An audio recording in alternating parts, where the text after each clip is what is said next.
There's an adage in the aquarium hobby that reef keeping isn't about keeping fish and corals, it's about keeping water.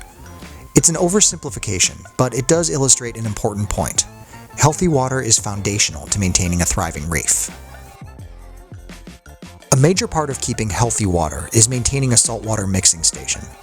Mixing salt water by hand is okay for small volumes, but it's a huge pain if you need more than 10 or 15 gallons.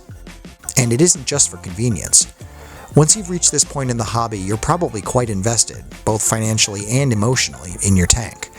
Having a large reservoir of salt water means you're prepared for emergencies. The foundation is an RODI unit. I recommend this as your first major upgrade after you set up your tank. You won't know how luxurious it is to make your own water for top-off and water changes until you're no longer making weekly trips to your LFS. I have the 6-stage 75-gallon per day system from BRS. It's connected to the plumbing in my fish room and controlled with this ball valve. First stage is a sediment filter, followed by 2 carbon blocks, the RO membrane, then 2 stages of DI resin. It comes with a built-in TDS meter, which I cannot recommend enough for monitoring consumption of the stages. I even have a handheld one I use periodically as a backup.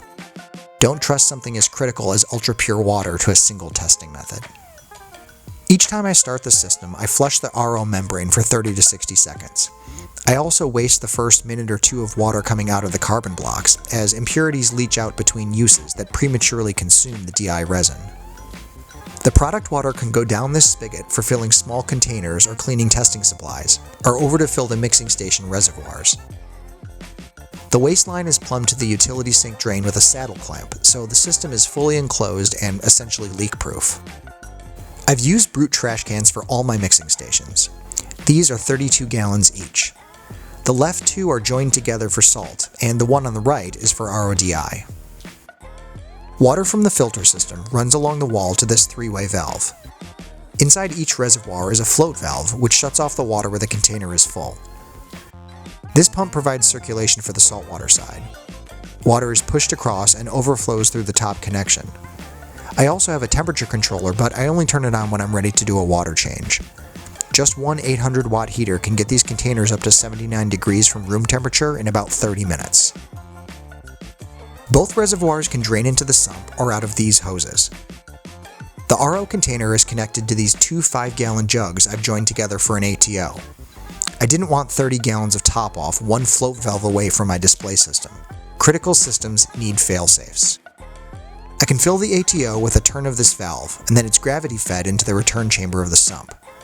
There's also a ball valve to turn off the ATO if necessary. I even made a water level indicator out of push-connect bulkheads and clear airline tubing. These CPEX ball valves are a little more expensive than the big box hardware store variety, but are dramatically better.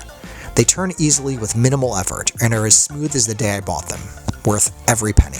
And one quick note about plumbing into curved containers.